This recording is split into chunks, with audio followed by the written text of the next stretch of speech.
PT Freeport Indonesia menunjukkan komitmennya dalam pelestarian lingkungan melalui program penanaman mangrove secara masif. Presiden Direktur PT Freeport Indonesia, Tony Wenas, menyatakan bahwa perusahaan telah menjalin kerjasama dengan Kementerian Lingkungan Hidup dan mengapresiasi kehadiran Menteri Lingkungan Hidup, Jumhur Hidayat, dalam kegiatan penanaman mangrove di Desa Labuhan Alas, Kecamatan Alas, Kabupaten Sumbawa, NTB. Tony menjelaskan bahwa pihaknya memiliki target ambisius untuk menanam mangrove seluas 10.000 hektar di wilayah kerja di Papua dan 2.000 hektar di luar Papua. Salah satu lokasi prioritas di luar Papua adalah NTB, yang dinilai memiliki potensi besar. Alasan Freeport memilih NTB sebagai wilayah dengan stabilisasi mangrove terbesar di luar Papua, Tony menjelaskan bahwa keputusan tersebut berdasarkan hasil penelitian. Ia mengaku meneliti berbagai daerah, ada di Kaltim, Bangka Belitung, dan Pulau Jawa. Namun NTB dinilai memiliki potensi besar dan ekosistem yang menunjang untuk penanaman mangrove. Selain itu, Papua sendiri merupakan salah satu lumbung mangrove terbesar di Indonesia dengan sekitar 1,5 juta hektar. Terkait pemeliharaan jangka panjang, Tony menegaskan bahwa Freeport memantau tingkat keberhasilan penanaman mangrove. Di Papua, sukses ratio mencapai sekitar 90%.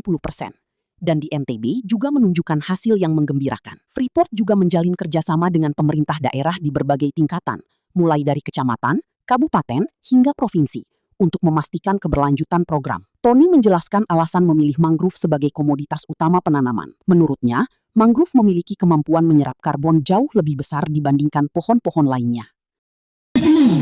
Yang terhormat Menteri Lingkungan Hidup Republik Indonesia, Bapak Muhammad. Buka jalan. Memandu putaran ketiga, langsung kita menuju Bapak Menteri. Putaran ketiga kembali kami memandu untuk langsung menanam.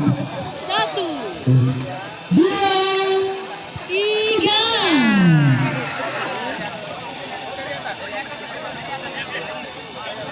Hadirin yang berbahagia, tentunya PDFI mendukung Kementerian Lingkungan Hidup dalam program penanaman mangrove. PDFI telah menanam 7,5 juta mangrove di area seluas 2.850 hektar dengan rincian lebih dari. Kita sangat mendukung, karena itu kita mengapresiasi dari Freeport yang sudah mengambil setidaknya 1.000 hektar tadi ya, yang ada di 800-an hektar yang ada di NTB untuk penanaman mangrove. Dan bukan hanya Freeport, tapi juga kami mendorong supaya perusahaan-perusahaan yang lain yang menghasilkan emisi yang ada di NTB terutama juga untuk melakukan penanaman mangrove di sekitar NTB, karena NTB punya potensi banyak sekali daerah-daerah pantai-pantai yang sangat suitable untuk penanaman mangrove. Artinya ini kontribusi NTB kepada Indonesia dengan menyerap sebanyak mungkin karbon yang ada. Dan insya Allah pemerintah provinsi nanti akan kita menyiapkan, nantinya akan ada BUMD yang khusus menangani carbon trading itu juga. Ini Pak Gubernur di Kabupaten Sumbawa bersama Pak Gubernur, Pak Bupati dan Direktur Utama Freeport Indonesia menanam mangrove, satu kegiatan yang memang harus kita lakukan karena kita ada 30% hutan mangrove kita yang rusak. Itu kira-kira dari 3,4 juta itu sekitar 700.000 hektar seluruh Indonesia itu terjadi kerusakan akibat berbagai hal. Karena itu gerakan untuk menanam mangrove itu juga sudah menjadi gerakan nasional. Semua pihak, semua organisasi, bisnis ataupun non-bisnis, semuanya juga punya tanggung jawab untuk memperbaiki alam kita, khususnya yang di pesisir ini seperti mangrove. Barusan kita menanam sekitar total di sini yang oleh Freeport lakukan adalah 445 hektar dari sekitar hampir 500 dan selebihnya ditanam di Lombok ya. Dan total sungainya hampir 500 hektar.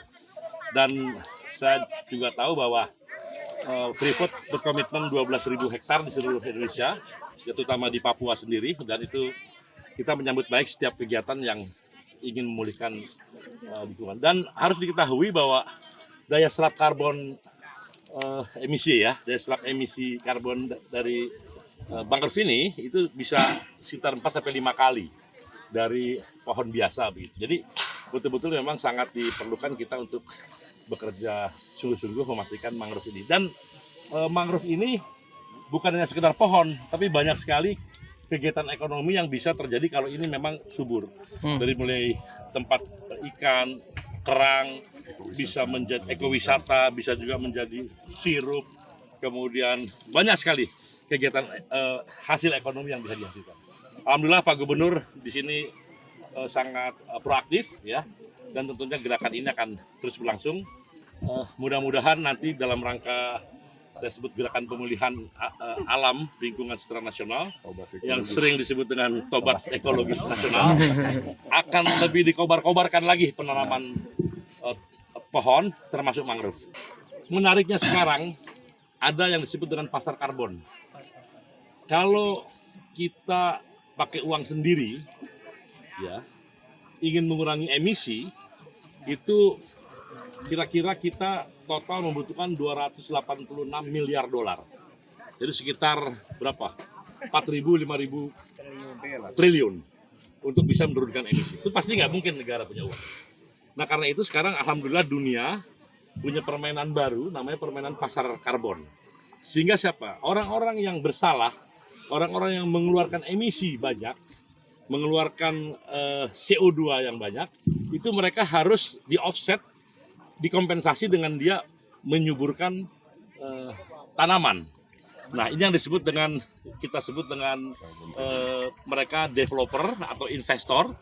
Nanti di sini mungkin saja 1.000-2.000 hektar akan ditanam mangrove oleh orang yang tanda kutip pernah mengotori bumi ini. Kemudian dia perusahaannya besar ya, dan setelah itu dia meminta masyarakat untuk menanam. Dan dalam proses menanam dan memelihara itu ada kegiatan ekonomi yang kita sebut dengan green job. Setelah itu dia tidak rugi karena dalam tahun tertentu itu bisa dijual emisi oksigennya lah gampangnya gitu ya, dijual ke pasar karbon dan nilainya bisa ratusan miliar atau mungkin triliunan gitu. Jadi sebetulnya menarik ini bagi orang yang punya uang dan kemudian dia katakanlah ingin pernah mengotori emisi begitu ya, maka kemudian dia bisa.